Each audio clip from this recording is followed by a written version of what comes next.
By the time the boardroom lights came on, I had already lost the bonus I'd earned. Months of late nights and razor-sharp dashboards that turned failing campaigns into profit disappeared into my boss's pocket behind a practiced smile. He called it budget adjustments. I called it theft. I didn't want petty payback. I wanted a consequence that would expose the rot he hid.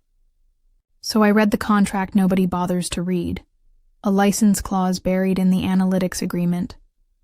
If it was breached, access could be suspended. He treated those dashboards like untouchable gods.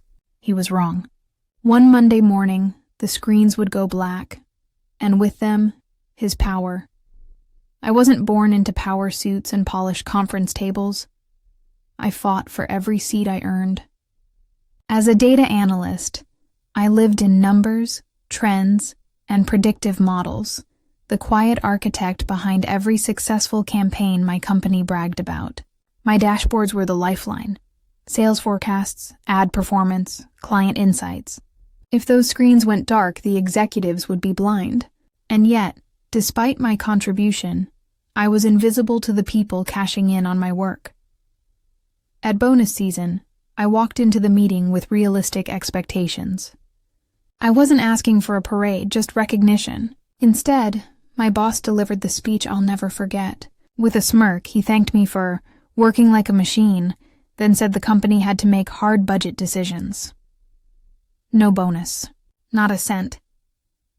2 weeks later, I discovered the truth. The bonus hadn't disappeared. He had taken it. Used it for himself. The same man who lectured me on team loyalty had gutted my reward to fatten his own. That was the spark. My anger sharpened into strategy. I didn't want to scream, I wanted to strike, and I had the perfect weapon.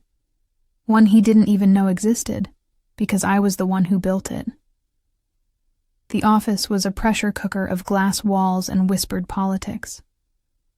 People like me, quiet, technical, indispensable, were rarely acknowledged, but always exploited. I had seen the same playbook before: bosses stealing credit, trimming recognition, and feeding off the labor of those beneath them. But this time, the theft was personal. I buried myself in the one place he couldn't touch, our analytics platform. To him, it was just numbers glowing on a screen. To me, it was a fortress built on code, contracts, and compliance. And hidden inside that fortress was my weapon, the license clause.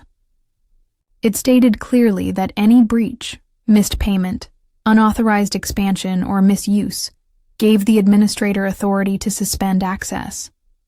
Guess who had written the compliance guidelines when the system was first installed? Me. I began to watch. Every billing cycle, every log entry. That's when I saw it. The company was already 3 weeks overdue on their renewal fee. The clause wasn't theoretical anymore. It was active, waiting to be triggered. All it would take was a single command from me. Meanwhile, tension in the office boiled higher. Executives praised the system in every meeting, as if it were divine. "We can't make decisions without it," the CEO declared. Departments were paralyzed without my dashboards. And my boss? He strutted through the halls like a king, still spending the money he'd stolen from me. His arrogance made him blind to the storm quietly forming under his feet. I stayed calm, biding my time. Rage wanted me to act immediately, but strategy told me to wait for maximum impact. That moment would come soon, on the morning of the quarterly board meeting, when every executive would be demanding data and the entire company would be depending on me. That's when I would flip the switch. The morning of the quarterly board meeting felt electric. Suits rushed past me with jittery energy, clutching tablets and reports that all pointed back to one thing: my dashboards. The entire C-suite was about to present to investors, and every decision hinged on those glowing graphs. My boss walked in with his usual arrogance, tie loosened just enough to look relaxed, grinning like the hero of a story he didn't write. I sat at my desk, calm. My fingers hovered over the keyboard. One command, 3 keystrokes, and everything they depended on would vanish. I pressed enter.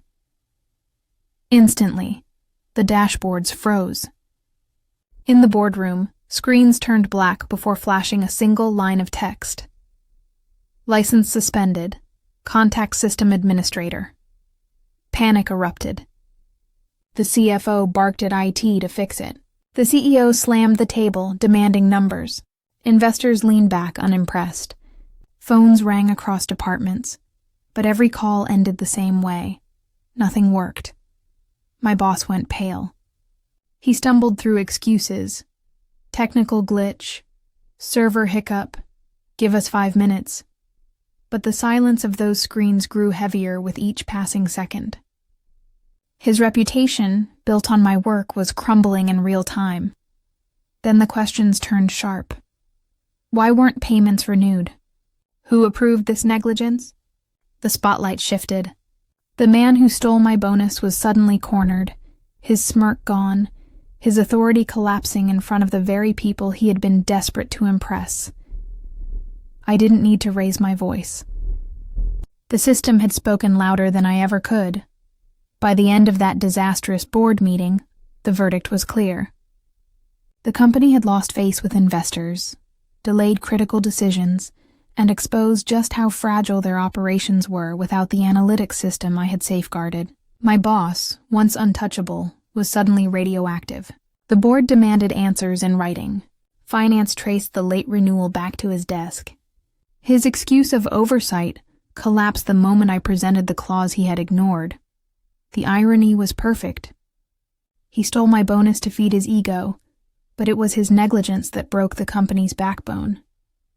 Within a week, he was terminated. No grand announcement, no farewell speech, just gone. The same way he had tried to erase my worth.